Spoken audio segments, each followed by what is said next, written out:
Hospital Diary, Episode 3, Doctor, do something, but the wallet's still in triage.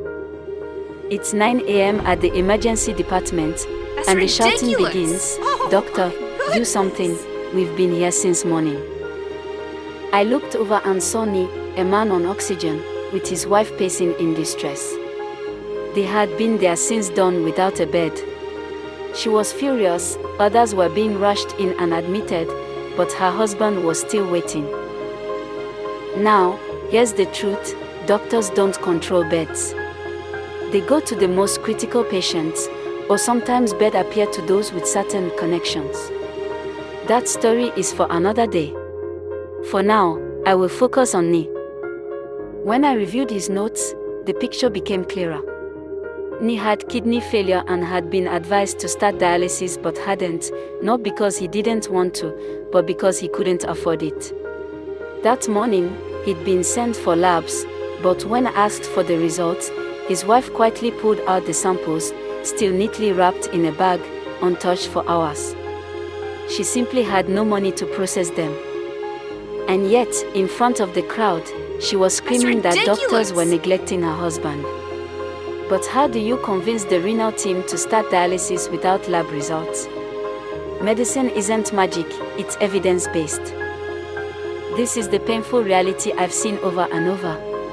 Patients rush to the hospital expecting miracles, but without resources, investigations stall.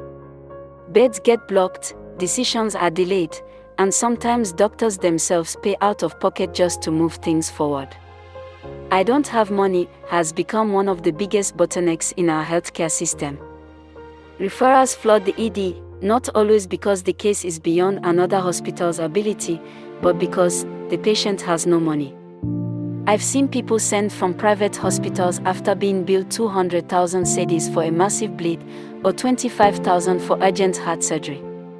When they can't pay, they are pushed here to an already overstretched emergency. Meanwhile, healthcare workers in this system don't get special allowances or risk bonuses for being harassed, sustaining injuries in the course of their duty, or attacked by relatives.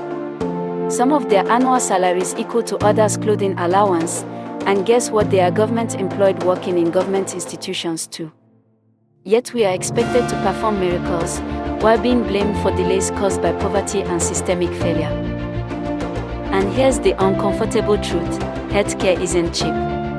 NHIS can cover some basic care, but for advanced treatments, families must prepare. Poverty at our doorstep has warped the system so badly that sometimes doctors assume every patient is poor until proven otherwise. By the time the truth comes out, valuable time has been lost, and lives too, but suddenly, at funerals, relatives appear, ready to spend big. We fight to keep people alive, yet society invests more in their death.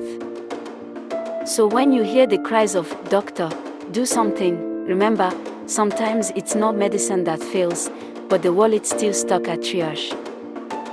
And so, we close this chapter of Hospital Diary, not with answers, but with questions we all need to reflect on. This is Obi reporting from the Coded Emergency.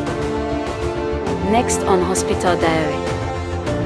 Oxygen is everywhere until you really need it.